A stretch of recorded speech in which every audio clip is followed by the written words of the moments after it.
It's not a good yoga mat at all. You can't yoga to a pagan god. I try.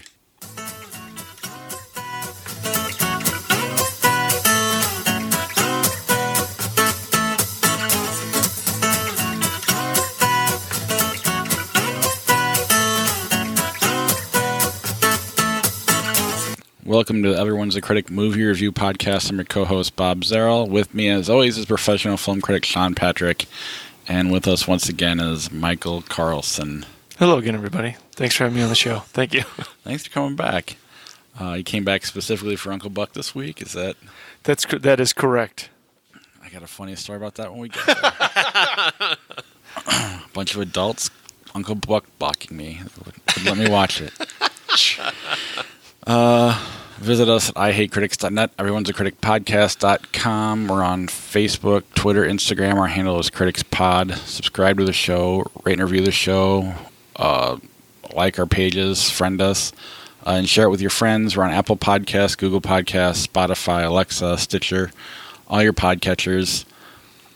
And then Patreon, ihatecritics.net/Patreon. It's the best way to help support the podcast. There's also a PayPal link there, along with our merch tab. I guess we'll jump right into the news. Peter Fonda passed away. Who had him in the death pool? Oh, Jesus. Because isn't it 3 famous people die in succession? Yeah. Well, what is he? Is he number one? I can never tell. Are you number 1, 2, or 3? I think he was second, actually, because the animator behind who invented what they did with Roger Rabbit also passed away. I don't know who the third is, though. Is it celebrities or actors or movie stars? I guess you can define it however you want. Well, if you count about the guy who hung himself in his jail cell. Yeah. Well, it feels like we're in a time where everyone is famous for stupid and ridiculous reasons, and we're going to only have more and more famous people die. And it's going to be like 2016. We're like, keep losing all these celebrities. Yeah, but they're a celebrity for the stupidest reasons ever. Here's a weird question for you. What celebrity can't you see as an old person?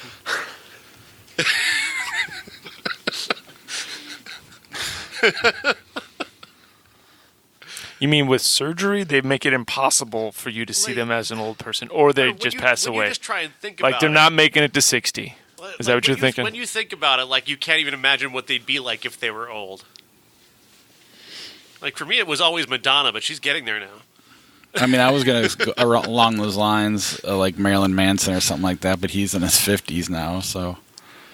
Captain America makes a beautiful 80-year-old man. He does a good job. Yeah, it would have to be someone like that, Lady Gaga, one of those kind of, I mean, even David Bowie, even though he got old, he never really seemed old. I would need spreadsheets and charts and graph paper. It's funny, but yeah, Peter Fonda didn't last, or I don't know, he's not here anymore. 79 years old, the star of Easy Rider. And later on, he went on to star in some more respectable movies. Like Wild Hogs. Wild Hogs 2? Wow. No, I don't know. The man's barely in the ground, and you bring that up. It's one of the 2 movies I've seen with him in it. Yuli's Gold is an incredible movie. Well, Dennis Hopper, he died like 15 years ago, didn't he? He's gone for a while, yeah. Yeah, so he beat him by like 15 years. That's good. Our trailers, A Hidden Life. Terrence Malick. Terrence Malick. This looks gorgeous and really like a really unusual for Malick. This looks like it has a very straightforward narrative. It looks like it has a story. Each of those movies have had a story. It's just you didn't like them. I felt like they're more film art. Like, yeah, look how pretty this is. Right, it's like one of those paintings where they just scribble and be like, look, it's art. No, it felt like the movies that he's done, I guess, the ones that I've seen, it's like, this is a beautiful shot, but it's like, it doesn't need to be 10 minutes of this shot. Correct. Thank you. Okay. Oh, just wait till the Rob Zombie bonus episode.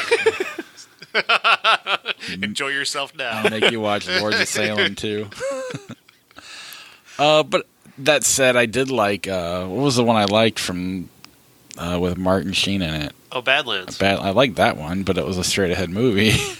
This is a very straightforward narrative for him, or at least from the looks of it, it is about a guy who refuses to pledge his loyalty to Hitler because he's evil, and it seems like a very relevant topic as well, which is really cool. I was digging this trailer a lot. I watched it with the sound off just because I was worried I wouldn't like it. But then it said based on a true story. I'm like, story. Yeah, I ended up watching it twice. I'm like, I wasn't like with the sound and one without. I was like, is this how much is this movie going to preach at me here? But then I watched. It looks like it's going to be a good movie. It seems like it could be a good for your consideration kind of movie. Yeah, and in fairness, I think part of the reason I don't like his art movies is that they're not dark. They're just very positive, and I don't know. I like if you're gonna be all weird. It feels like this one's not gonna have a good ending. Right. Just saying, Bob. So I'm okay. I'm kind of on board. Last Christmas. Last Christmas. This is so strange. Why were people so excited about this trailer? Paul Feig? I don't know. I mean, I got nothing against. I love Paul Feig in it. George Michael? Emma Thompson? It was just, but I found the reaction to this trailer, the excitement for this trailer was more than any other trailer, and I thought that's weird. The Mother of Dragons is slumming it at a Christmas store. But I mean, she's done movies. And it's just kind of like, it's just they're just grabbing Game of Thrones cast and throwing them in movies. But she looks like a real movie star in this trailer, at least. Yeah. He does, I think. But he was also proving himself in the wedding, Crazy Rich Asians. Yeah. So he's kind of got a more of a track record in good movies than she does, because she's made some terrible freaking movies. I agree. I just think she stands out in this trailer. I'm really going to try to be a movie star now. Also, in the G.I. Joe world, he's been cast as the Snake Eyes. I don't know if you guys saw that or anything. No. Yeah, whatever. It's big in the G.I. Joe world. It's whatever. Well, that was nice while it lasted. Is John Cena in that? Yeah, maybe. I'm sure he'll make an appearance. As long as Rock and Bruce Willis. But it wasn't the Bumblebee movie supposed to kind of be bridging the universe? Yeah. We'll see. I don't know.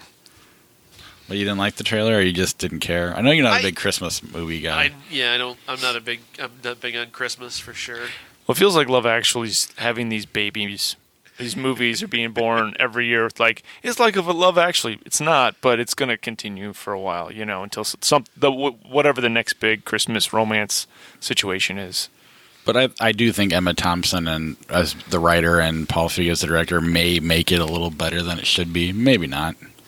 I was kind of wondering, it's a weird thought, but for a time, there was a part of the trailer where I was going, is she just imagining him? That's kind of what my wife said. After we watched it today, she goes, she's going to die at the end, and he's going to be her angel, kind of making sure she's good before she dies. I'm like, I don't get that at all, but okay. Maybe he's an angel, but I don't think he's dying at the end. Little Women. Little Women, Greta Gerwig. Yeah, this is, wow. Talk about a cast, huh? That's pretty incredible. We got Saoirse Ronan and Hermione and... oh, sorry. So it's more modern to say Belle from Beauty and the Beast, is it? No. Well, there's that one from the 90s that came out, and it feels like this is more of an updated 20 teens version of that. Seems like it's a little more progressive. Yeah, and I mean, Greta Gerwig's amazing, and obviously so is the cast. So I'm at least going to give it a shot. I'm not overly excited about it just because of it's not clearly for me. No one dies in it or anything. You know who else is in this? Who, Rob Zombie? Florence Pugh from Midsommar. Oh, really? Yeah. Also one of the sisters. That's exciting. Yeah. But again, it's Little Women, so it's hard for me to be like, yes, let's go see it. But I'll give it a shot because of everybody involved. And the death of Dick Long. I wish I was recording this when we watched the trailer. Because it nearly killed Sean. Out of all the movies, like before we started again, I think this one looks the best out of all the trailers we just watched. I agree. Yeah, it's very distinct, but it also kind of reminded me a little bit of the most recent season of Fargo as well. A little too much, but that's also because of one of the women in the cast actually played a cop on Fargo as well, so that could be the connection. But am I to understand just from the trailer, because they spell it out, but they don't actually say it? This guy died from having a firework on his cock. Is that what happened? He burned his cock off, and that's what killed him. Well, that was his thumbnail. But it looked like a lot of things might have happened to him. It looked like everybody wasn't willing to say how he died, and because they were all a little bit too embarrassed to say it. Yeah, especially like the medical examiner brought the police officer in, and they're like, well, we got to tell somebody about this. And it looked like a lot of things happened to him. I don't know. They had guns. When they dropped him off the emergency room, he landed on his head. So that didn't help either. So I don't really... Well, what was the first line of the trailer? Like, you want to do some effed up stuff? Yeah. So it could have been, maybe that was how he died. It definitely looks like an Arkansas Saturday night. This is the director of Swiss Army Man, so... That's like a great t-shirt, Arkansas Saturday night. Already? That's funny. Yeah, A24, the director of Swiss Army Man. I'm at least going to give it a shot. It'd be nice if it gets a theatrical release around here. Is it Swiss Army Man? No, I didn't think it did. Yeah, no, I got a screener of that one, so. Yeah, I'm definitely down for that. Good Boys. Good Boys. New release. Number 1 movie in the box office. Yeah, kind of a surprise. It beat Hobbs and Shaw? Yeah. All right, whatever. When I went, this is the one I saw. There was like actual like families there. There's teenagers there. I was like, totally surprised it was this many people in this movie, but my daughter really wanted to go, and we're like, "When you have to stay, I'm going to watch my son." In hindsight, it wouldn't have been that bad for her. It wasn't nearly as raunchy as I thought it was going to be. All the good stuff was in the trailers. The Red Band trailer. Yeah. Good Boys is the Superbad team with Jacob Tremblay and two other kids whose names I don't know. They're 3 best friends who are going to try to go to their very first girl kissing party. And to get there, they've got to go through a number of different trials and tribulations during the day. And most of them involve trying to figure out how to kiss girls. And well, the attempts to find that are very, very funny. This is a really funny movie. I really laughed a lot during this movie. I think Jacob Tremblay is going to be a movie star, like a real serious movie star one day. He's got that kind of persona. He's really being taken along very well, and he's already proven, just at 11 years old, he can really act. Yeah. So, he's pretty impressive all around. Yeah, these are distinctive characters. They're not the super bad clones that many people assumed they would be. I liked it a lot. I don't remember much of it 2 days later. It's not sticking with me. I'm not going to remember it in a week, but while I was watching it, it was fun. This is the kid that was in the room. Yes. He's room.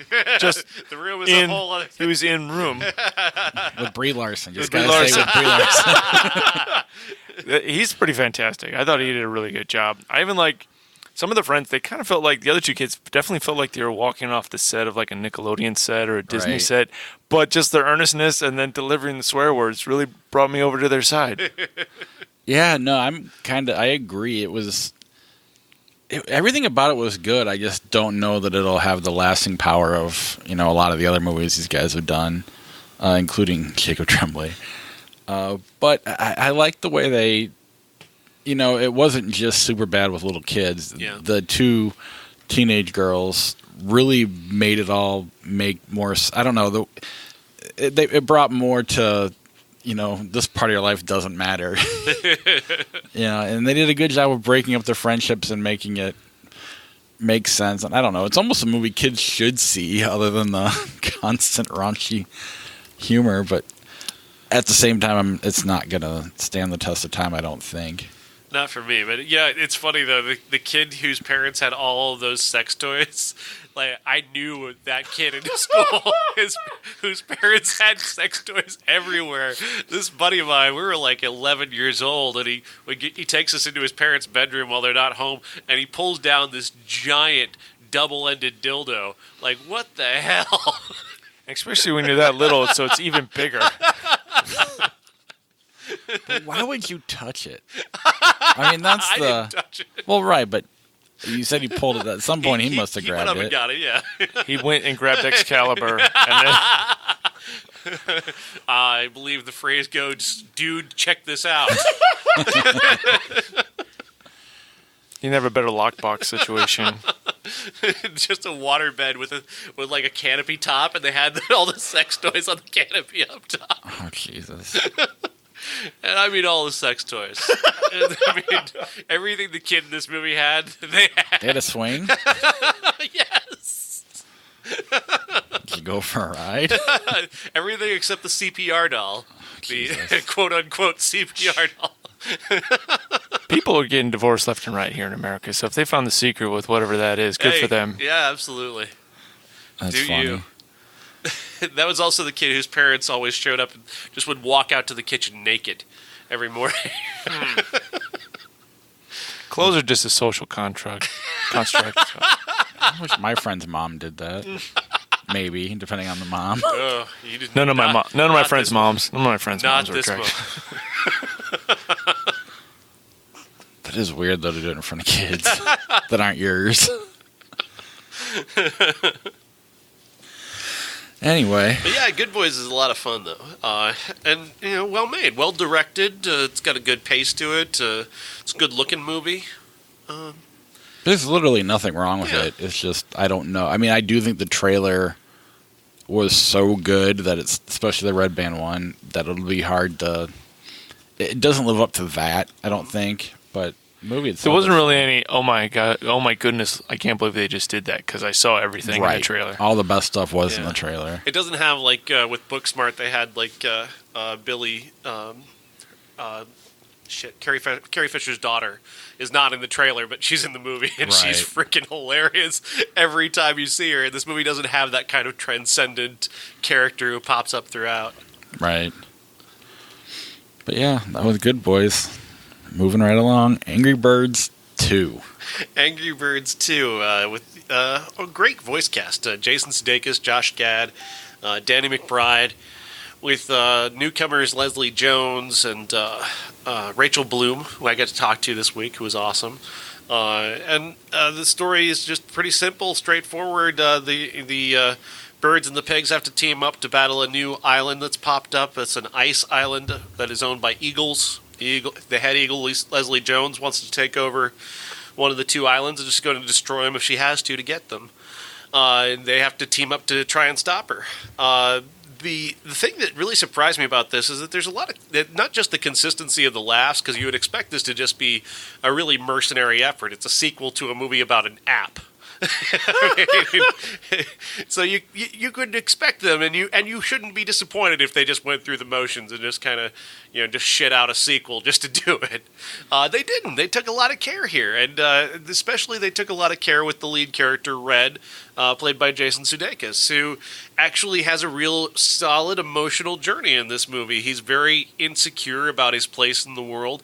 He is very nervous about the idea that if he's not the protector of his island anymore, then who is he? And he's going to lose his place in being beloved and go back to being that guy everybody hated.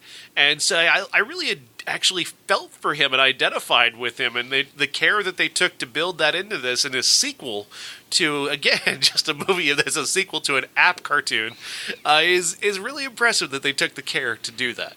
And I also liked his relationship with Rachel Bloom's character, who becomes his love interest, Silver. Who's an engineer, and she can build just about anything, and she's important to the end plot. I enjoyed this movie a lot, way more than I ever expected to. Is it better than the first one? Yeah, absolutely. Okay. So the idea is that there's more ice and not less ice on the Earth. That's the idea of the movie. I don't know. Did you see that Iceland just had a funeral for one of their glaciers that they think's never going to come back? Anyway, I didn't know that. Leslie Jones figures out a way to fill ice balls with lava, so she's pretty impressive. Cool.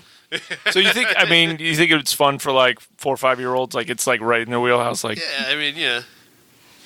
Well, it's a shame they put all this care into it and lost a shit ton of money. Yeah, they did. They got killed this weekend.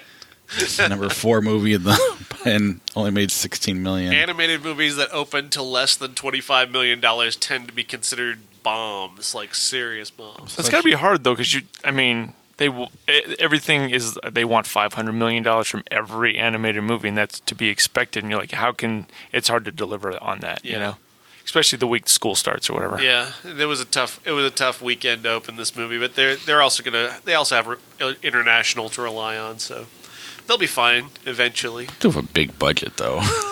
They got to get back. But China loves Angry Birds. It's okay. They hate Star Wars, but they love Angry Birds. When did Hobbs and Shaw come out? Was that last week or was that 2 weeks? It's 2 weeks. They were 2 weeks #1. It's only made $133 million. Yeah, that's a little bit weak for a Fast and Furious. The budget's movie, $200. Oh, really? Well, I mean, they're already well past it international, but yeah. Still. You're pulling for a sequel to Hobbs and Shaw? Hobbs and Shaw 2. Somewhere Vin Diesel is smiling, yes. More than that, who's the other guy? What's his name? Tyrese? He was crying. Poor guy. Was he upset that he wasn't in the movie? Is that the whole thing? Well, he's upset they made the movie without the family. It's because Vin Diesel talks about family a lot. It's part of why I hate the Fast and Furious movies. Blinded by the Light. Oh, yes. This is Gurinder Chadha, the director of Bend It Like Beckham, which is not one of my favorite movies, but it's not a terrible movie either. And this is a good idea for a movie. Blinded by the Light is about a Pakistani kid in the 80s living in London. He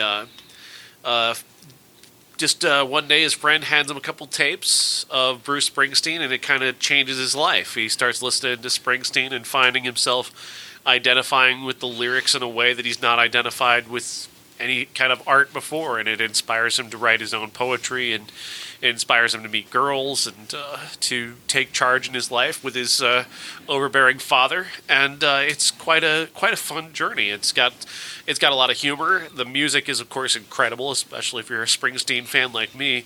The issue that kept cropping up for me, though, is that he didn't sing "Blinded by the Light." Well, yeah, he did. He did. Did he save it to the very end? Oh, is there a different version of it? He did the first version and gave it to Manfred Mann. Oh, so he did the. So he actually wrote it. It's his song. Okay, but he's not the one who performed the good one. His version's pretty great. I never heard it.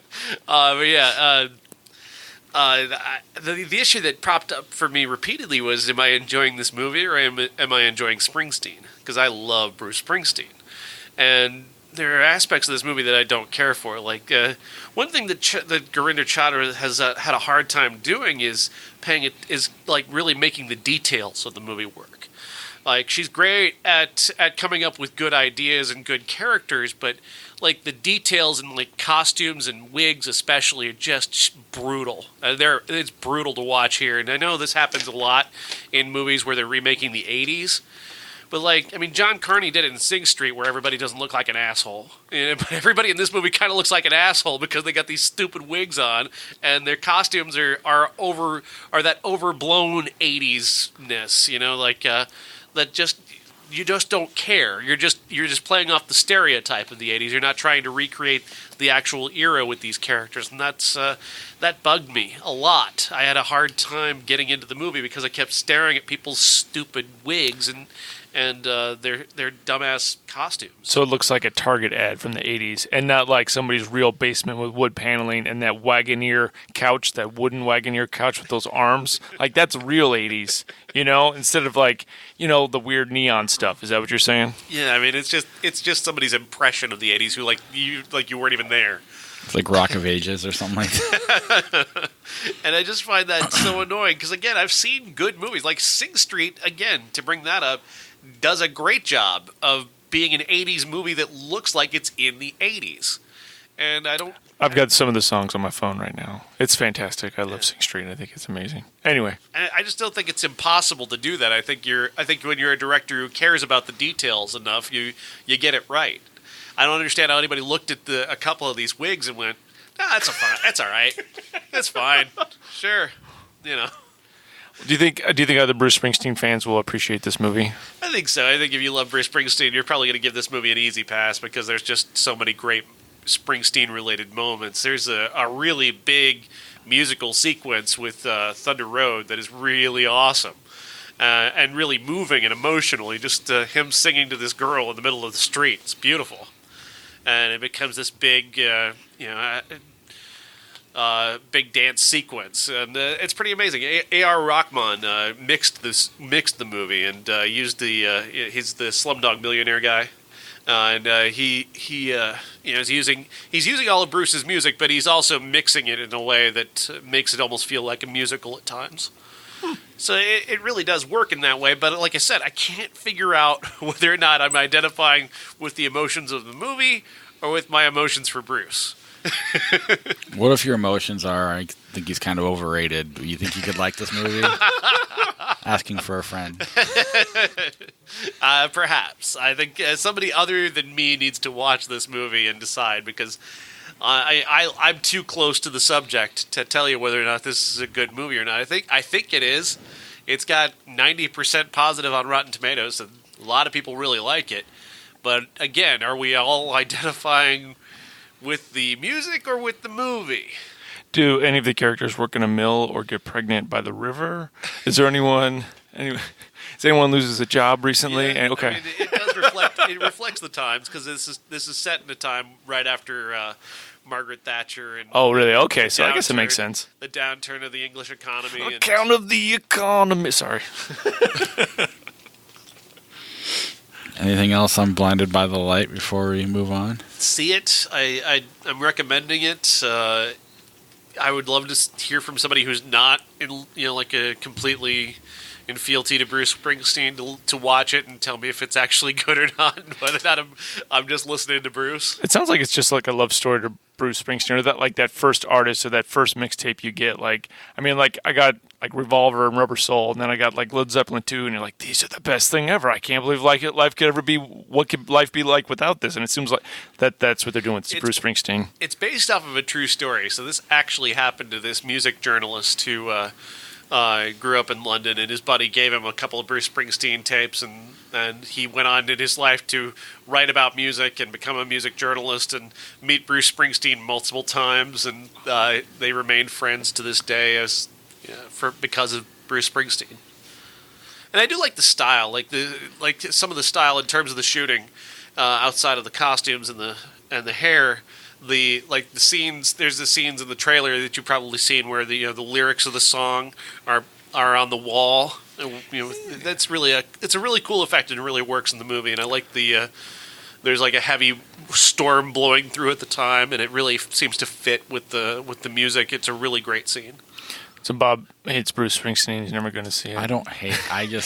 You need to stand on some. You need to stand up for yourself, Bob. What do you believe? What do you think? I just don't get it. I mean, he's got a couple okay songs, and the rest I've heard are just kind of boring. And he's like this huge artist that everybody loves, and I don't understand. You never really gave him a shot? Is that what you're saying? Maybe. Okay. I try. I guess I thought I tried. Maybe not hard enough. I don't get it. I don't know. It's not for you. It's not for you. There's 31 flavors at Baskin Robbins, so. And some bands have 31 different styles. Yeah, exactly. Yeah. Bruce Springsteen's kind of Bruce Springsteen. That's just me. Where'd you go, Bernadette? Wow, this movie sucks. Really? What the hell? I mean, just Kate Blanchett, Richard Linklater. I love Kate Blanchett, and she's doing everything she can here, but I don't know what he's trying to do. Richard Linklater is way off base on this one. Basically, if you're wondering where'd you go, Bernadette, she went to Antarctica. You can see that in the trailer. Mm-hmm. She went to Antarctica. That's where she is. She's in Antarctica. That's in the book. That's a mystery. In the book, the whole thing is kind of building up a mystery towards where she actually went, and her family is trying to find where she went.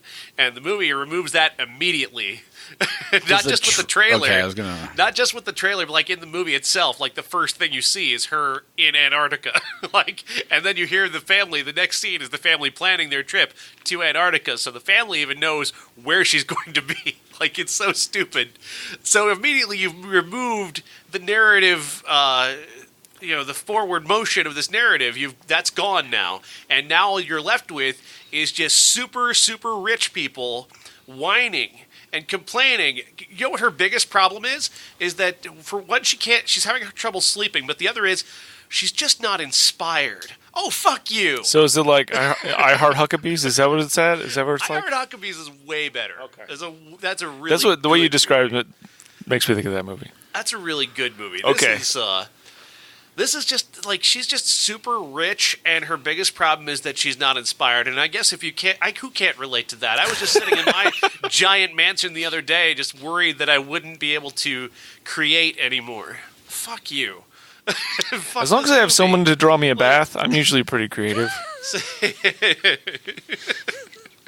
So she's a genius architect, and she dropped out after a professional, failure a few years earlier, and also to raise her equally genius daughter. And she's kind of starting to lose it. She won't leave the house anymore. She's hoarding pills, and her husband thinks she's trying to kill herself. She actually just thinks the pills are cute.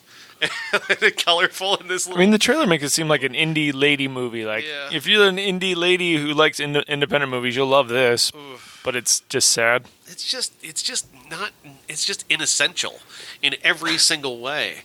And I love Cate Blanchett. I think she's doing a lot here. I just don't think that Richard Linklater knows what movies he's making. I think Richard Linklater wanted to go to Antarctica. I think he wants to know. I think he heard about this massive, there's this thing that's being built in Antarctica, this research lab that's this architectural wonder, and I think he wanted to go see it. I really think that's why he made the movie. Jim Cameron just wanted to go to the Titanic, and then two acts of this movie, there's just nonsense, just nasty characters being nasty to each other, and nobody you like except for maybe the teenager, but she's barely there. Then in the third act, suddenly it turns into an actual movie, and there's actual emotion, and the plot is actually doing something, and she's inspired and not acting like a lunatic who falls asleep in public and has massive blowouts with her neighbors all the time in public, or won't leave her house, or all this other nonsense that they introduce. They keep introducing shit, by the way, just introducing random plot shit that they just totally wipe out. Like Steve Zahn and Megan Mullally are both in this movie, but they're in the movie in a documentary that's shown briefly in the movie about Cate Blanchett's character. And you think, okay, well, they're going to come back because Lawrence Fishburne's in it, and he comes back and he plays something of a key role, I guess. No, he doesn't. No, it's not really. Now that I think about it, it's not key at all. It's just there to allow her to say something. Anyway, but they don't come back. Like, you see them, and they're talking about how amazing she is and what happened to her, and then they're gone. And it's like, why did you even use them then? Like, why are they even here? Do you think, for you to enjoy a film, do you think it's essential for you to latch on to one of the characters and go on a ride with that person and have them be your, avatar to a certain extent? Sometimes. Not every time. It depends. Like, you can do a movie filled with nasty characters, and it can be, you can find something about it that's appealing outside of that. It's just that this one sets up a character that you're supposed to follow, and you can definitely sense that this movie wants you on Bernadette's side, but she's not a fun character. She's not a character that you want to spend time with. She's kind of flighty, and she's kind of mean, and she's just weird and off-putting, and that's just not a character you want to spend time with, even though the movie seems to want you to feel for her. Is this like a Saturday afternoon Netflix movie where well, I don't want to clean the garage, so I'm going to watch this? Is that what it's not terribly unpleasant as background noise. You can put that on the poster. It's not terribly unpleasant. And the last act isn't bad, but this is a bad movie overall. I mean, I just don't think Richard Linklater knows what movie he wanted to make. I think he wanted to go to Antarctica. I don't think he's done with it. I think he's got 30 more years of filming it, and they just released it out from underneath him. That wasn't funny at all, but thanks for laughing. Is there a super young character in it that can grow? Age? Yeah. The critics are 50-50 on it. The audience loves it, but there's a book, so that's usually how that works. That's disappointing. I really don't get it. I really don't get what doesn't. I mean, even the type of movie this is that has all these super rich characters who have absolutely no problems, no real problems. I'm sorry, your lack of inspiration is not a real problem to me. It's just not. You have millions of dollars. You can be inspired at any minute. You can solve any problem that you have when you have millions of dollars. So you're going to have to work a little bit harder to make me feel bad for you. And this movie doesn't put in the work to actually make me sympathize with her. So this is the book? That means I'm probably going to have to watch it because my wife's probably read the book. Okay, all right. I mean, I do think there's something to be said about, someone who's successful that once you get to the point where you don't have any problems anymore, what inspires you? But apparently they don't do a good job of telling that story. That would be a good idea for a story as well. And I think there's other aspects of this that could have made for a good story, like her professional failure, the one that they allude to in the documentary that's supposed to be, a signature part of her life. We only find out about it in the documentary. It plays no role in the rest of the movie. And that could have been a very interesting thread to come back to, is this what she was trying to do. She's this innovative home that she was building that gets knocked down by this asshole super producer TV guy who doesn't even get a line in the movie. He's just a picture of a douchebag. That's all you get of him. And that could have been something, but that's yet another thread that this movie throws away. Anything else before I move on? This is one of the worst movies of the year, unfortunately. I mean, he's entitled to a bad movie here and there. He made Bad News Bears. I was just going to say that. And that's our classic. Ladies and gentlemen, this is the main event for the linear, legitimate, and universally recognized, undisputed classic. Richard Linklater's Bad News Bears. Not. I didn't watch that one, so we're in trouble. No, I watched that one 15 years ago and wrote terrible things about it because it's not good. Well, it could. I don't know why you make that movie. There was no real reason, and he doesn't do anything with it. He doesn't innovate in any way. Well, it felt like Bad Santa was like the great-great-great-grandchild of the original Bad News Bears. Right. And it's like, well, obviously I should just remake Bad News Bears with this guy because he was a different version of Bad News Bears with Bad Santa. Yeah. And it just didn't work. But anyway, go ahead. Bad News Bears, 1976. Or the year, Six. the year 76. Rocky and Taxi Driver came out. Great year for movies. Walter Matthau as Buttermaker. He's a drunk who cleans pools for a living, and he gets roped into coaching a kid's baseball team for reasons. For reasons. And the kid's curse, which is that's why it's the classic this week, because children cursing. Makes sense to me. I watched this last night. I've seen it. I saw it as a kid and enjoyed it. I watched it last night. It's like, yeah, it's all right. It's pleasant enough. It passes the time well. I don't know. This is not a classic for me. I don't mind it. I don't have a problem with it. It's breezy. It just doesn't resonate with me. Bob played the bumper. It said classic before you started talking. I think it's amazing. I think especially I've always been a fan of kids' movies. like The Explorers or Goonies or Monster Squad, things like that. But those movies, they have kids saying cuss words in it. And it felt like, especially when you're a kid growing up in the 80s, there's an air of legitimacy. If you don't swear in a movie, if it's a hardcore Disney movie or a Nickelodeon movie, they're not going to say bad words, and you're just losing that. It's the legitimacy of those characters is totally gone for you, especially if you're 9 or 10 years old. It's not so much that they're saying bad words; it's that they're saying slurs. Yes, super offensive racial slurs. But they don't do that in the '80s movies. No. And this one, I mean, but when they do it, they're referring to themselves, even though it's the white kid saying it. But they're basically describing. It's not an adult. If a kid says the horrible things, it's okay. Right. As long as an adult doesn't say it. And in fairness, the Tanner character is an asshole. And he's defined by being a jerk. Right. But he's also describing the team and that they're basically a group of outcasts. Not that it makes what he says okay. But I loved it. I thought this was I don't know that I'd ever really seen it. I know I've seen the sequels where they play like the Astrodome and whatnot. But this was just like, it's simple. There's not a lot there, but it's just tight and really, I don't know. I thought it was really well done. Yeah, it could be, I don't know. It's, there's Rocky and they kind of follow the same pattern in terms of they lose at the end. Are you going to say because they're losers? They're popular losers. And so I would. That's why Bob likes it. I'd maybe put this downer ending.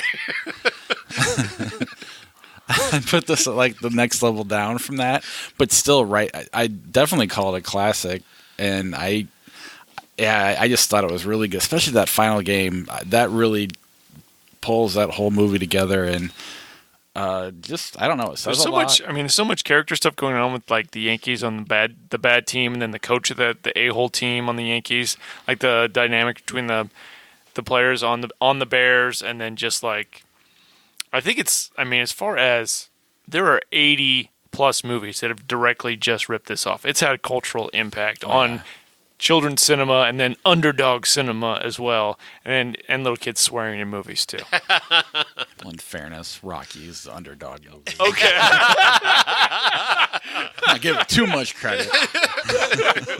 but to your point, I agree completely. And then, anybody who ever played sports as a kid or has kids playing sports now, just, watching the interaction between the coaches and the parents, and that's all very, very real. And, for any fault that the movie may have, it knocks that part out of the park perfectly, I think. And then when it all kind of accumulates at the end, I think it's pretty impressive. I mean, yeah, it might be a little the fact that Buttermaker, he kind of does the right thing and the other guy doesn't. Okay, I guess you could call it cheesy, but I thought it was the way they did it was really, really well done. And sometimes parents and coaches just need that moment where they recognize, oh my God, I'm an asshole. And I don't know. I really love this. I mean, maybe because I played baseball and had to deal with coaches and parents like that. And then now that I'm a parent dealing with, you're dealing with the other crazy parents. Why isn't my kid starting? Why did you only play me one inning? And they're just yelling at the coach. Is it okay? Yeah. I mean, when I was in 8th grade, my mom pulled me off the bench and left. Because, I don't know, just the game she happened to go to that week. And they hardly went to my games. So it's like they didn't really know I'd played a lot. But I just didn't happen to play that day. And she got really pissed off. And it was just the most embarrassing thing ever. So something's wrong with my grandma. I got to go. There's no way. My mom's not mad or anything. But I just got to go. I definitely I can identify with a lot of this movie. And maybe it's just I'm seen it too many times to actually react to it in a way that makes it feel new again. It's just I could tell baseball stories all day, the thing, I guess the thing that maybe doesn't ring true to me is I think every team had that kid who is standing in right field picking daisies. Every team, not just the Yankees had them too, and the A's and the White Sox, the teams in this movie, they all had at least one crappy player on there who was out there. They didn't take all the crappy players and put them on one team because where I grew up, and I think most people, you played for your town or you played in your neighborhood. It was divided up that way. I don't know. Yeah. It's such a message that really you only need 2 good players to be good as a little leaguer, as long as you got 2 good players on your team. Accurate. And that's pretty much what happens here. Yeah. And I don't know. I guess it's not perfect, but the fact that it's not, I think, gives it more charm and more character to me. And like I said, that final game really does pull any imperfections away and just makes those imperfections, part of the movie, and I don't know, makes it that much better. I don't know really what I'm saying, but I really liked it a lot. I appreciate the realism of the Pizza Hut beer when they go to Pizza Hut. It's a classic Shaggy Dog cinema. It's not. It doesn't have to be perfect. It's perfect in its imperfections. Right. And in terms of baseball movies, I mean, it's definitely top 5, maybe top 3 for me. I honestly really like the dialogue. Like it's not like Altman, but they are kind of talking over each other a little bit, and people are saying they're being offensive, but they don't stop for a second and wait for everyone to clap and be like, huh? huh? Like whatever it is, they talk about cups and people's religion, like, and they talk about all this, and then they just keep going, move on to the next joke. Like it's not like, aren't we funny? It's like this is people's life. People are smoking, people are drinking in the dugout. This is just the way it is. Yeah, and that's one of the things I think Linklater did in the remake is he slowed it down a little bit. I think he slowed down the pace of that similar dialogue. He basically made a sequel to one of those shitty sequels. Yeah. I like Bad News Bears too. I like it, but not. It's more one nostalgia, and then two just. It's fun. I don't know. This one is just more. I don't know. Bad News Bears 2 is like Rocky 2. I like Rocky 2, but Rocky wins in that one. that's fair. But Apollo loses, and I don't know. But no, I'm glad you finally made us watch this one because we talked about it a couple of times, and this was kind of the perfect week with Good Boys and a Richard Linklater movie. But I mean, as far as like the wake of everything, there's all those '80s kids movies where they actually swore. Then we get to like Mighty Ducks, and they're like, they don't say anything ever again. And then now we're kind of getting back to the little kids swearing in movies again. Do you think is there a problem seeing your kids to go? Because when I went and saw My Boys, is that what the movie was called?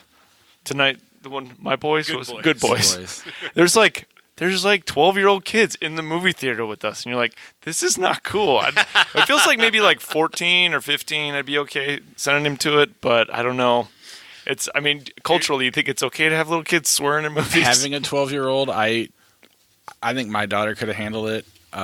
Girls are much more mature than boys are. And she really wanted to see it. I mean, but she wanted to see Sausage Party, however long ago that, and she never did. And I'll be honest, I didn't like that one as much, but I think I'm in the minority there. But I think this one, I don't know, I think it would have made her uncomfortable because, one, she'd be there with her parents, and it's all about a kissing party, and that would have just been really awkward for her. So just for that alone, it'd been fun to make her go to it. But I don't have a problem with kids swearing because they do. Yeah. Right. And as long as that's not the only gag, I think that's fine. I think there was something recently that I saw where it was just the whole joke was that kids were saying inappropriate things, and that was the only joke. And it's like you got to have characters to go with that. Well, it felt like the first 4 seasons of like South Park was just little kids swearing. It's like, isn't this hilarious? But then you're like, this is garbage. It's gotten better, but it felt like that's what they were doing like the first 4 seasons. It's like, look how raunchy these kids can be. I think 2 and 3 for sure. But I don't know, if you look at 1 again, and they're trying to say some stuff there. I don't know. I think the South Park guy is pretty smart, but they definitely were mailing it in there for a while. It reminds me a lot of like those movies where old people have sex. You know, like that type of humor pisses me off. Like, yeah, old people have sex. Stop laughing. You know, do so. Give me an actual character the reason why that's funny, as opposed to, hey, look, old guy naked. You know, that point at stuff humor just doesn't work for me. And thankfully, Good Boys and Bad News Bears are not that. They're character based. You get characters first, and they just happen to be raunchy. I don't mind the point at and laugh humor as long as I watched The Hangover recently, and there's that scene where they got the naked guy in the doctor's office, and yeah, that's happening, but other things are happening at the same time. So I think mixed in with the right combination of humor, I think it works. 1989. 1989. We'll start with the good one, Uncle Buck, and I was at a party last night.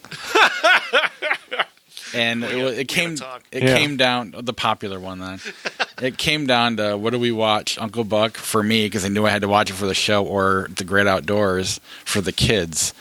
And meanwhile, I'm trying to put out a fire, so I'm not even there to be part of the discussion. Needless to say, they watched The Great Outdoors. And I'm sitting there like a pissed off asshole, not because of the movie, because my kids are driving me nuts and I just want to leave. But everybody's like, is this a movie I had to watch for the podcast? And I'm like, no. And I'm just on my phone the whole time, and nothing's funny. Lips and assholes. Right. But I wasn't meaning to badmouth the Great Outdoors, my friends, or The Great Outdoors. But I will say, it's just a bunch of childish humor. But Uncle Buck I liked much better when I took a nice Eventually got to watch slept, and I woke up the next day, and I was refreshing. in a good mood. Heck, you go ahead. And this is a... Yeah, well, I'll talk and then John will tear it down. We're reaching the end of the summer of '89. We started with Ghostbusters 2 and then Indiana Jones and the Last Crusade. Or no, it was Indiana Jones and the Last Crusade, then Ghostbusters 2. And then, of course, Batman. Next year, summer of 2020, we're going to get, Top Gun's going to be out there. Bill and Ted's going to be out there. We're going to have a new animated He-Man on Netflix. It's going to be a whole brand 1988 all over. Yeah, it's going to be a brand new world. It is a very disjointed film, I feel, the Uncle Buck.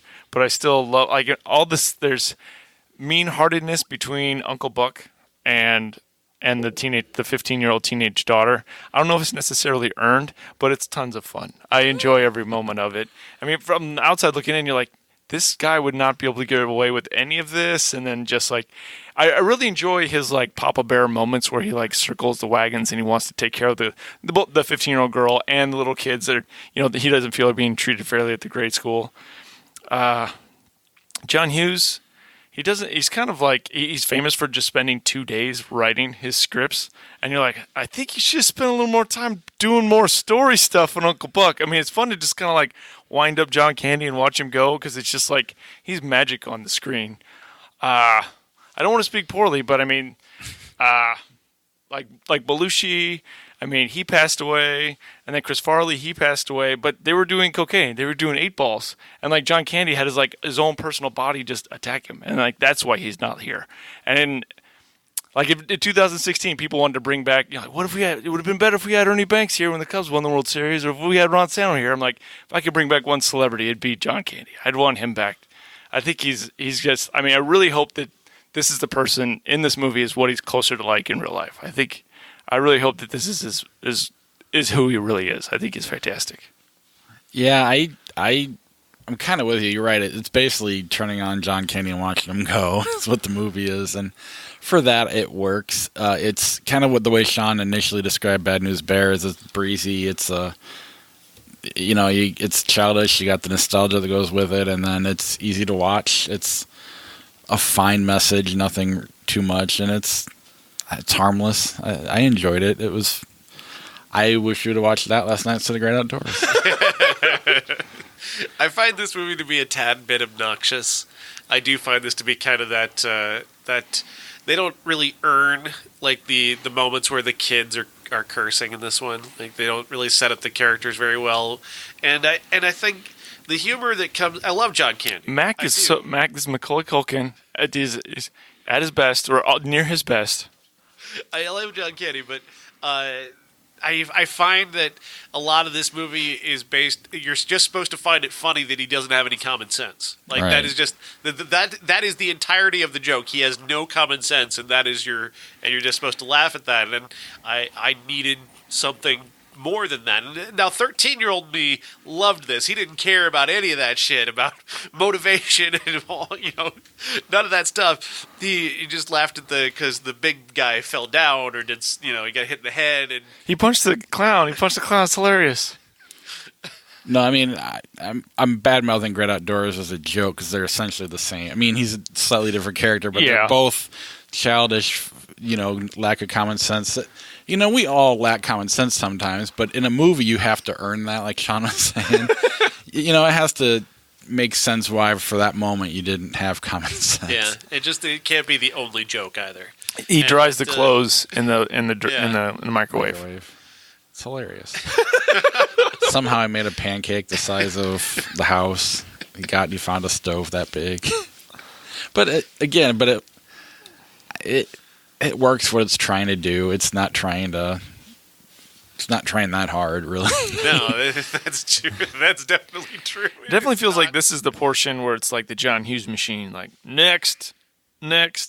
But I think this is one of my favorites. It feels like as far as John Hughes movies, Ferris Bueller's Day Off is going to be. Everyone's going to point to The Breakfast Club, but I think Ferris Bueller's Day Off is the one that's going to stand the test of time. That's the one that people are going to, in 50 years, that's the one people are going to watch. From that scene in The Breakfast Club where it's basically a Scooby-Doo running away from each other, they're all looking over that totally took me out of that movie. Yeah, and just the ending, and I don't know. I'll go with Ferris Bueller as well. but I'm definitely the minority. I Maybe did not want to huge. point out that once again we see the beginning of the movie where it points out that John Hughes is a self-hating White Sox fan, where it's got John Candy is literally across the street from Wrigley Field and he's wearing an Ernie Banks jersey, and just every like Breakfast Club, National Lampoon's Vacation, 16 Candles, Pretty in Pink, Ferris Bueller's Day Off, Dutch, Home Alone, they all make references to the Cubs and not the White Sox. And it's like, oh, I'm a White Sox fan. Really? Are you? Or is it you hate the fact that you are a White Sox fan? Anyway. Island 16 Candles. I think that one's still, even though it's problematic Yeah. as it is today. Just a touch racist. Everyone was a touch racist in the 80s. It's problematic as it is today. I still love it a lot. And I don't know that I watched that one anytime recently. I don't remember that one really at all. You'd remember Long Duck Dong. Yeah. I know that line, but I don't know what the. No more Yankee the Wanky. There is, I don't want to get too off topic, but I mean, Uncle Buck has this unearned moments where it's like him in the relationship with the 15-year-old girl. Like, it's kind of unearned. Like, it's like, you didn't really put in the time for me to have an emotion in this moment. But there's this the uncle and the father moment where he's going through the wedding pictures, and Uncle Buck is literally, he's been folded out of the family. And it's like, it felt like this is like occasionally like in a movie, you're like, this is a real moment. This happened to somebody in real life. This is, I mean, maybe I'm putting too much into this, but there's like in A Star is Born where they get back, they're in the driveway. Bradley Cooper's getting dropped off and it feels like this is also a real moment. And he just talks to him about, he's like, it was you I idolized and not Dad. Right. And it's like, this is a real moment. This is the heart of the movie. And like, it felt like they could have done so much more with him being folded out of the family and Uncle Buck. Like, Right. that's the heart of the movie. But they just were like, threaten the teenager with a hatchet that you have in your truck. Yeah, and repeat. And repeat. Yeah. Well, I think what nostalgia does is it makes us do the work for the movie because, we grew up. So at one point we were 15, we were, so we had these experiences. So we do that work for the movie. Then when we watch the movie or we remember the movie at least, we had done the work ourselves and the movie gets a free pass. And that's why nostalgia works sometimes. But I don't know. I actually watched it twice. I got home just to be a smartass. At 1 a.m. No, I'm going to watch it now. Yeah, you wouldn't let me watch it at your house in your garage. So I was sure to tweet him, look, I'm watching Uncle Buck at 1 a.m. You showed them. I just know he's going to listen, so I don't. He apologized multiple times for not watching Uncle Buck. Everybody else just wanted to see the great outdoors. I went on a camping. It was like my friends had a cabin. It wasn't like we were in the North Woods, and we were going to watch a movie, and they're like, hey, let's watch a great outdoors. And one of my girlfriend's brother was like, I don't want to watch that. John Candy's too dumb to be alive. And I was like, you mother. But he kind of plays that character. Like, that's kind of who John Candy kind of played. Right. And I mean, if you look at the movies, he was in more movies than any other actor in the 80s, more than Jim Belushi, like any of the other actors. Like, he was in all these movies. He was the king of the 80s movie, and he's just too dumb to be alive. Like, that's how my girlfriend's brothers saw that, and I was pretty upset. Anyway. Wow. Yeah. My favorite Candy movie is Canadian Bacon, which is freaking hilarious. People don't give that movie enough That's a Michael credit. Moore movie? Yeah. They don't give that one enough credit, and I still, it's terrible to watch it now, and I don't want to ever go back and watch it again. But Who's Harry Crumb? It's so stupid, but it gets me every time. I don't know my favorite. I mean, he's in so many movies, as bit parts, as leads. It's hard to. I couldn't even tell you. But I don't know. The funny thing was they picked Great Outdoors for the kids. They got halfway through the movie. One, they bitched that we weren't watching Daddy Daycare, Ugh. which is like, no, I'm sorry. Friendship over. One of them was like, is this movie from the 50s? Oh, Jesus. So yeah, the kids they were awful. Ruined the Great Outdoors. What else came out in '89? Cheetah. You ever see that one? What's Cheetah? Okay. I was hoping we'd try to go into casualties of war from that. Oh yeah, Brian De Palma. Is that De Palma? Yeah. They raped that girl? Oh, man. It is, it's pretty intense, especially like if you watch Full Metal Jacket like as a kid, and then you watch Platoon, and then you watch this, you're like, I guess this is war. It's pretty, like, it's intense. Like, it's intense, yeah. So basically, Sean Penn is leading 5 guys out on this mission, and the night before the mission, he wants to go meet a prostitute nearby, and he's denied that option. So he instead decides that they're going to kidnap a local and just take her along to have sex with her. They're just to rape her repeatedly. This is just absolutely awful. Michael J. Fox is a new guy in his crew, and he doesn't actually believe that Penn's going to do this. He's just like, he's not really going to do this, right? Then it starts to happen, and then you're kind of forced to watch it, and it is shocking and terrifying and disgusting, and very much in the vein of a Brian De Palma movie. And how you take De Palma is how you take this movie, I think. I happen to appreciate a lot of what De Palma does. I think this is gratuitous, and to a degree that put me off a great deal on this movie. And I also think that Michael J. Fox's lip-quivering, weak-in-the-knees performance doesn't really do much for me in this. I'm just not taking it. I find him hard to take serious as a dramatic actor, and that's part of because part of his legacy is just he's not established himself well throughout the 80s as a dramatic actor. He was in Secret of My Success. Was that before or after this, though? But it was before. It definitely felt like it was like a little too much. Like you saw the line and you went past it, Mr. De Palma. You don't need to show this. You could tell this without showing it. Yeah. I mean, Michael J. Fox has done Brett Light's Big City as well. Yep. But again, he's just never really in Light of Day. But again, none of that really established him dramatically. He still seemed like playing a Michael J. Fox character. Yeah, De Palma's always been a weird one for me. That he's Tarantino's favorite. Scorsese thinks he's the best of their group. But there's so many movies where, he's got some great ones, but then there's just a bunch where it's just like, I don't really like Scarface. I get it, but it's... He made a movie called Femme Fatale that is just absolute I love that garbage. It's basically just masturbation material. That's all. What are you talking about? Is. That is John Stamos' ex-wife in it. Carrie O'Connell's current wife. Yeah. That is just a movie to masturbate to and nothing else. And thumbs up. Didn't he make Snake Eyes too? Piece of shit that is. But then he's also, he's done amazing things. Like, I stand by the fact that Black Dahlia is one of the most underrated movies of this young season. I just watched it like a month ago. I think it's fantastic. That movie's incredible. And he's done a number of movies like that are absolutely, mind-blowing, incredible films. But then he does some utter crap on the other end. But, at least he's taking big shots, at the very least. He takes big, big shots. And aside from Snake Eyes and Femme Fatale, that crap is mixed. People love Scarface, people love this, so just because Snake Eyes at least has its moments that are bold, and so does Femme Fatale in some ways. It's just in the wrong direction, but as long as you write a scene where Nick Cage can go crazy, that's all you need. That tracking shot is incredible, though. When they go to the fight? Yeah, the opening tracking shot, unbroken, following Cage into the building. That's incredible. I understand, but the movie's so bad, I didn't even notice the shot the first time I saw it. Somebody point that out later on. Really bad, it is okay. Well, it's hard, like, when you find somebody who's like, hey, my favorite movie is Scarface. You're like, oh, cool, man. That's cool. So you don't like movies? That's cool.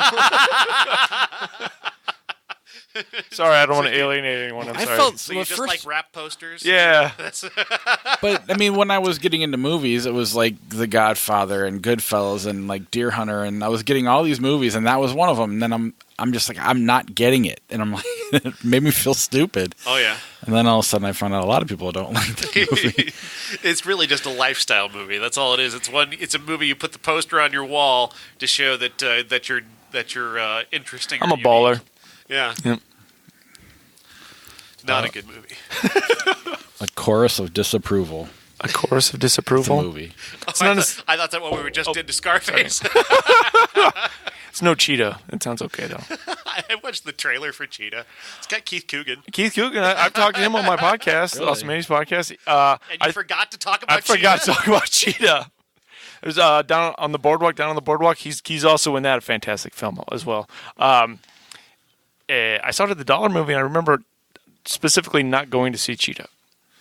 I remember my brother wanting to see it bad, and to the point where it became his favorite animal, but I don't remember ever seeing it. It's like my all-time favorite animal. Is that a line from Napoleon? Yeah, I think so, yeah. Eddie and the Cruisers 2, Eddie Lives. Oh, it's no Eddie and the Cruisers 1. I've seen them both. I wouldn't. Remember it? The first one's worth watching. The second one's not worth watching. Let It Ride. Let it ride. Richard Dreyfuss. Richard This Dreyfuss. is about horse racing, right? Horse betting in horse races, and he's got like a inside tip on somebody who's cheating or something. Yeah, it's got. I think it's got Dexter Poindexter. I'm sorry, the lead singer David from Johansen. David Johansen. Yeah. Buster Point does. Buster Poindexter. Yeah. And This is not the horse movie where John Candy talks as the horse. no, that's Hot to Trot. This is not the one where the other horse. There's a talking. Pierce Brosnan one too, where he also is like stealing stuff from the horse track too. Anyway, this one, it's a lot of fun. It's so bad. It is not good, but it's fun. I think it's fun. Lots of sweaty, desperate Richard Dreyfuss in this movie. Like, it feels like he just pulls off manic. Like, that's what he does. And they just, once again, they just let the spin him off and then let him go and you be manic and crazy and go make irresponsible choices with your money. Yeah, just go see. I don't know if you're actually on cocaine or not, but if you're not, here is some. We're not here to judge. We're not here to judge. Then spin in a circle. And then Rude Awakening. Is this Dennis Hopper and Kiefer Sutherland? Is that what this is? No. Which one is this? Sherilyn Fenn. Oh no, I don't know what this one is. Anyway, Kiefer Sutherland fell off his bus this weekend. Did you hear about that? No. He was on tour in Europe, and he fell off the bus and like damaged his rib really bad, and had to cancel the rest of the tour. Weird. Is he in a rock band? Apparently, Was he on the top of the bus? I didn't see it. And my wife goes, "Did you hear Kiefer Sutherland's in serious condition?" And I was like, I didn't know. So then I looked it up, and he had tweeted he was in serious condition. And that's how she saw it. But he couldn't sing. He could barely breathe, let alone sing. So he had to cancel 3 shows. I didn't know that he sang. So. Did him and the Bacon Brothers, did they tour together? Maybe. The Flatliners tour. Yeah. That's a show. Ready or Not, next week that comes out, as well as Angel Has Fallen and Overcomer, a Christian movie about what? Track. Track. About a girl with asthma who runs track. So And wins because of God, I think. I'm assuming. Next week, classic is Chariots of Fire. No. You have to pray away the crushed bronchioles. You got to pray it away. Anyway. It is not Chariots of Fire. The classic is... But they run in that too. They do. And That's they play a all they song do. over and over again. Dun, dun, dun, dun, dun, dun. Don't Look Now is a classic instead. Do you want to see what that Donald Sutherland meme is about? Oh, yeah. What the hell's he pointing at? And then there's a shit ton of 89 movies again. I couldn't even write them down. I said, look at the internet. What's my notes say? To himself. Cookie, Heart of Dixie, Heart of Dixie? Koniko Monogatari. That's probably actually an Indian movie, I think. made the most money that weekend, too. Little Monsters Little Monsters is the greatest movie ever made. made less than $1 million. Doesn't matter. People are appreciating it in a better time. And I believe it's on Netflix, so I might watch It's on it. Netflix or Amazon, one of them, yeah. Millennium and the Package. Millennium. Is that the one with Is that Lance Henriksen? is Millennium, it's got Chris Christopherson in it? Is that one? I don't know. All right, anyway. Cookie has Peter Falk in it. Okay. It sure would be nice. Is he going to over-explain stuff? Millennium is Chris Christopherson Okay. and Cheryl Ladd. I think they kidnap an airplane. It's kind of a high concept, like science fiction movie where they steal it through time. Anyway, made $10 million. 10 minutes more than Little Monsters. I don't know how, because I saw it like 1 billion times. I watched Little Monsters and The Wizard like 1,000 times. I did not. Why not? Oh, you're older than us. That's right. I am. Oh, the one thing I wanted to talk about was Bug. The guy from The Boy Could Fly also has Fred Savage in it. Also the computer who wore tennis shoes? Or? He was the Invisible Kid. He was the Invisible Kid. Kurt Russell was a computer. And the last thing I saw Bug in was like this 90s made for Showtime movie. He also played like a person in college that sexually assaulted a co-ed. So it's like Ray walked right in from one movie to the next movie. It's Jay Underwood. He's trying to beat that image. He was also, do you know what superhero character he portrayed? The Raper? He was Johnny Storm in Roger Corman's Oh, he Fantastic was. He had like Four. the big poof of hair. I've watched the documentary. It's not the story's good, but the actual production of the documentary isn't very good. But it's worth watching if you're into that kind of stuff. Millennium, yeah, Chris Christopherson is in Millennium, along with Cheryl Ladd. It's real bad, but I'd recommend it to anyone who likes real bad movies. Wow. It's no Little Monsters with Howie Mandel. Can't wait to watch that. Dude, Little Monsters is like right in the wheelhouse of every like 11-year-old boy. Like they do every gross out thing. There's like boogers and Pee throw and up apple and juice. pee, and it's the best. I am so gonna hate this. I haven't moved past that emotionally ever, and it's like I still love the movie more than anything in the world. And then the monster's super gross. It's fantastic. Maybe we should have watched that on the front of my friend's garage. Well, it seems of like right outdoors. I think 8-year-old or older would appreciate it. My son's actually afraid to watch it. Okay. He's 7. He turns 8 in December, maybe in a couple months.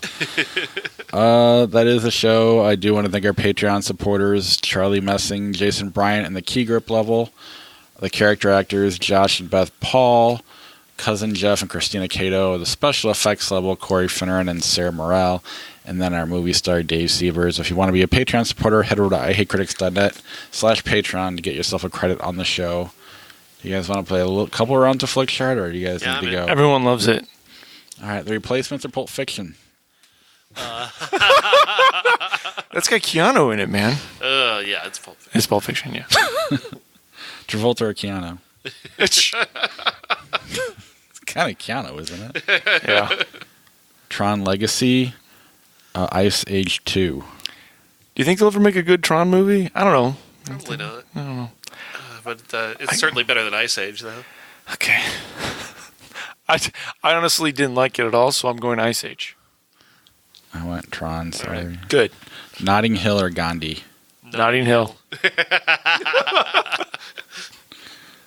Pride and Prejudice 2005, Cardio Fitness 2007. Cardio what? How did that get in there? I haven't seen Cardio Fitness. Pride and Prejudice, The Chronicles of Riddick. Oh, it's Chronicles of Riddick. I like the Chronicles of Riddick. I love Pride and Prejudice, but Chronicles of Riddick, that's my jam. Casper or The Breakup? Casper.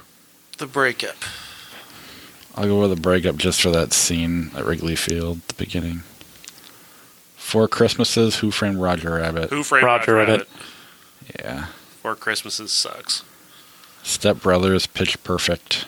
Pitch Perfect. Which one's Pitch Perfect?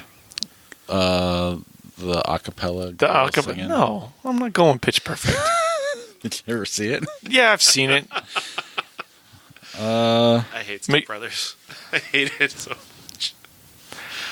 I don't know. My kids like Pitch Perfect, so I'll go there.